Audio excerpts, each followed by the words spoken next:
Well, hello there, folks. I hope you're all doing really good today. It's early in the morning. I'm out in the shop. It's 6 degrees above zero today in Maine. Pretty good day. Anything above zero is good. It was about 3 below zero yesterday when I woke up, so we'll take it. Keeps the flies down, you know what I mean? Anyway, got my coffee going, and I got some stuff laid out on the bench here.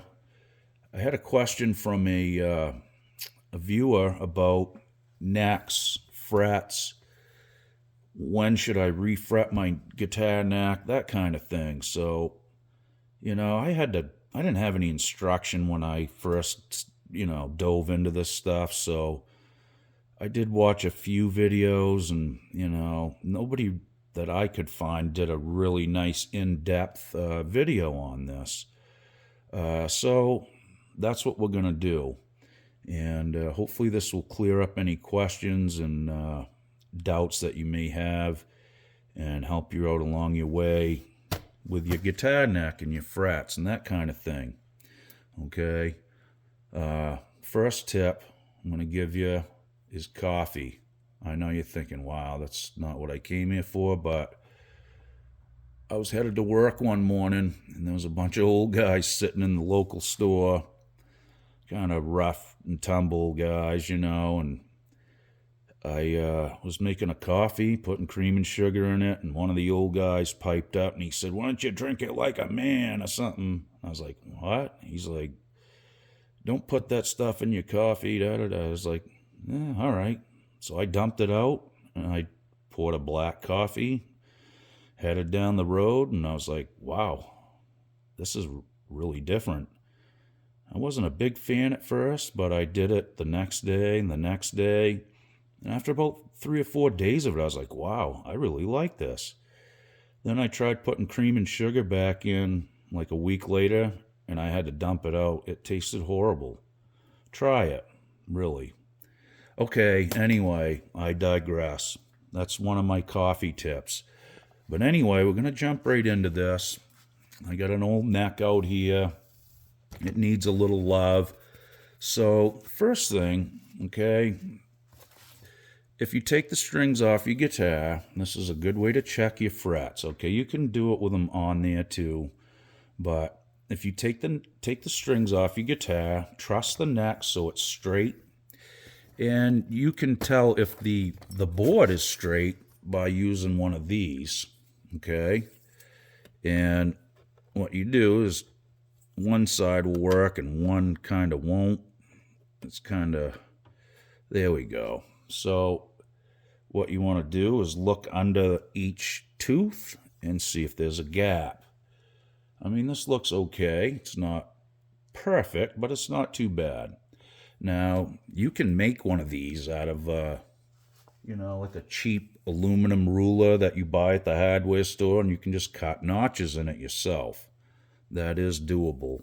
Laying a straight edge on the frets isn't really going to give you a completely accurate read if the board itself is level, okay? So that's one thing you want to check, okay? Make sure the neck's straight. The next thing you want to do is use a fret rocker, okay? Now, you could use a credit card,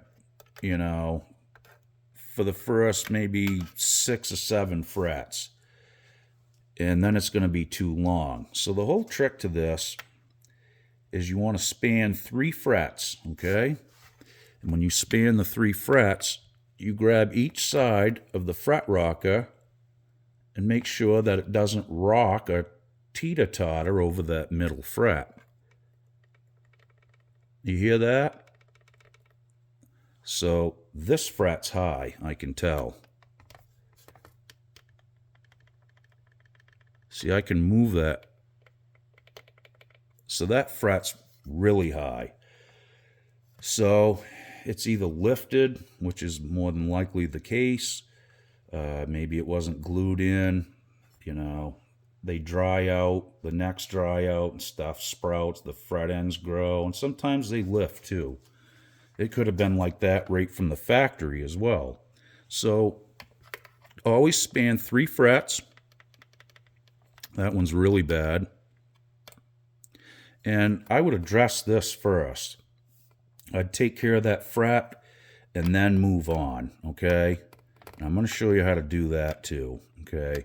So as you get up the neck, the fret rock is getting too wide and it's starting to span 4 frets. That's why it has these different sides on it, okay? So now I would use this side, and that one's rocking as well. And as you get up the neck, you're going to go to this side and then this side as the frets get shorter. Only span 3 frets, okay? That's the trick. I recommend buying one of these. They're really cheap. It's got a nice machinist edge. It's square and straight, okay? So a fret rocker is something you really should have, okay? Now, if you get a high fret, I usually take a flat file a lot of times, and I'll dress that down with a fret file, okay? And there's other ways to do this too. You know, you can, if it's close, sometimes I'll just use a crowning file like this and just crown the high spot off it. If it's really substantial, then I will file it flat with a flat file and then re-crown. And there's different ways to do it. You can buy these on eBay, StewMac. They're two-sided. They work okay. The other thing, you can buy like this file. This is a Baroque, really nice, a 3-sided file, and it has different rounds to it. So you can do wide frets, small frets, and you have to be really careful with this because this will plane the fret rate off really fast. So, but it is a good file. There's other things you can use like these stones. Those work pretty nice too. If you have a bunch of them that are really high and you find in a ton of high frets and low frets, you can use a sanding beam. This has sandpaper, it sticks on, and you know, it spans. They make longer ones too, but it spans enough so it will, you know, at least it won't be like tipped this way or that way. It's going to span at least 4 or 5 frets at a time. I wouldn't go any shorter. So you can kind of hear this too, like hear them train tracks like it's clacking, especially when I go back. So every time you hear one of those little clack sounds, that's a high fret, okay? That's one way to tell. You could also do this. Take a 2-foot level, put some, you know, adhesive sandpaper on it. You can do that too. I've seen that done. You know, whatever gets you there, right? Okay, so there's some other little tools I think you should have. You know, these little things, fret protectors, go over your neck so you can work on them without scratching the board. You can tape them off with masking tape too. There's another version. It's bent on the ends, so you can, you know, do the ends of your frets as well. As far as recrowning frets, I use this sometimes. I will use this Baroque too. Other times I'll use a 3-cornered file, okay? Just a 3-sided triangle. I'll tape the fretboard off, and I'll use this to recrown the frets, okay? Sometimes that's really the best option, and if they're not super high, sometimes this is the best option. If you sand the whole board down, then you know you may want to go with this, tape the fretboard off and crown that way. You know, practice on an old neck. That's the best medicine probably, honestly, because you can ruin your frets really fast. So that being said, I'm going to show you how to measure them next. Okay, so get yourself a set of calipers. You can buy these pretty cheap, $10 or something like that. Now I've got this one on inches. It has inch fractions and millimeters. So what I'm going to do, when you push this caliper out, you see this little piece that comes out with it? All right, what that's for is this. You set it down next to the fret, push down on the caliper, and that will tell me that that is 43 thousandths. Okay, so the frets are still pretty tall enough. When you get down, I'm going to check a couple more just randomly.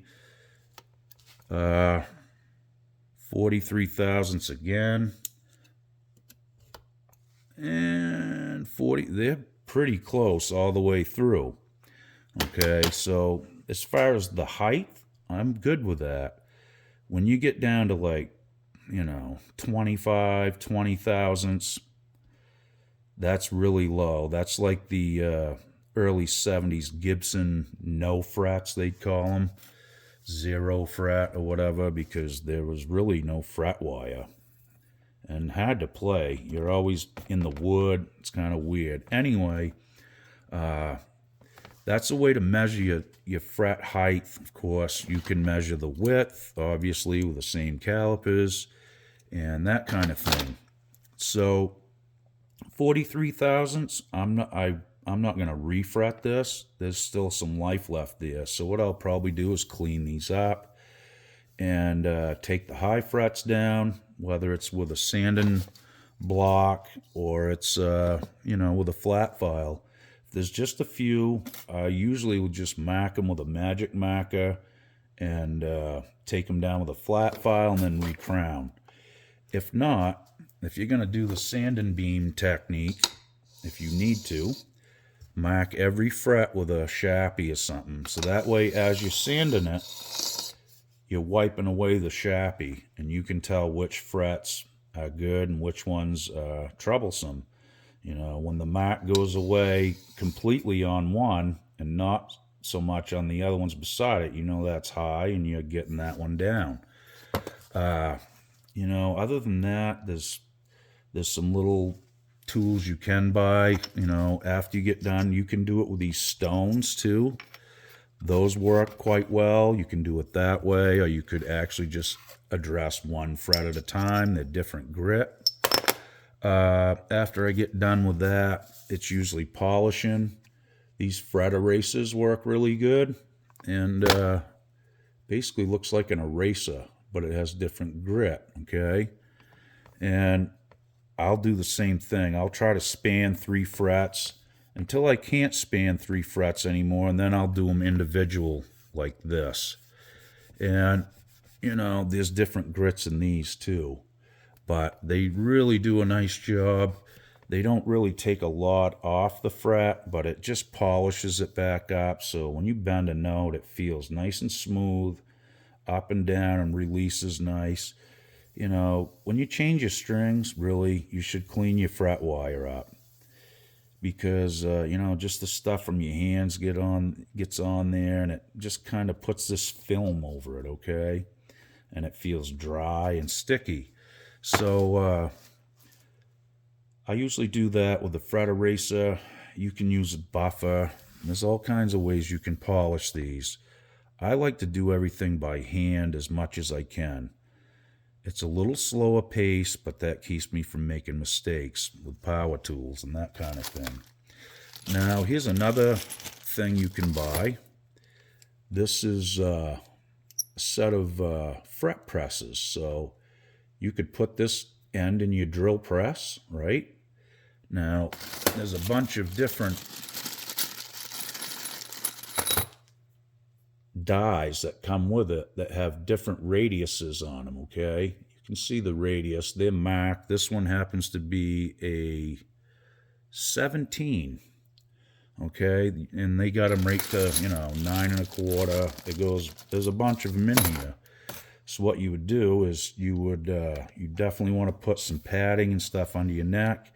Put this in your drill press, and there's a little groove right here in each die that kind of goes over your fret wire, and you know, so you can set it on there, and you can feel that it's on there straight because it won't move.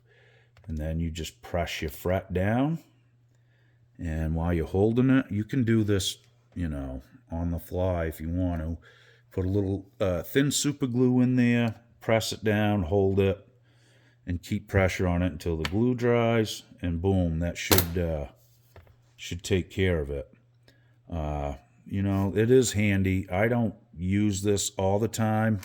When I refret, I usually pound them in with a fret hammer, but sometimes, especially an electric neck, I will press a lot of those with an electric neck, and I may tap them in with a hammer first, but I'll go down through them with a fret press as well, just to make sure they're seated good. On an acoustic guitar, it's a little tougher, unless you can take the neck off. What happens is the body is big on an acoustic, and as you get towards the drill press, you might only be able to press that many frets, okay? It's tricky, and I don't like using it over the body of an acoustic. You're asking for trouble. So, you know, all in all, this is basically how I approach it. Now, like I said, there are a few hacks. If you don't have one of these, take a credit card. You can use a credit card. It'll get you through quite a few of them. You know, if you take 2 credit cards, you can snip one off to this length and have one this length. And that will get you pretty close, really. You'll do most of them. You know, like I said, you just got to make sure that you have a perfectly straight edge. So when you span the frets, you're not spanning 4 frets, you're only spanning 3.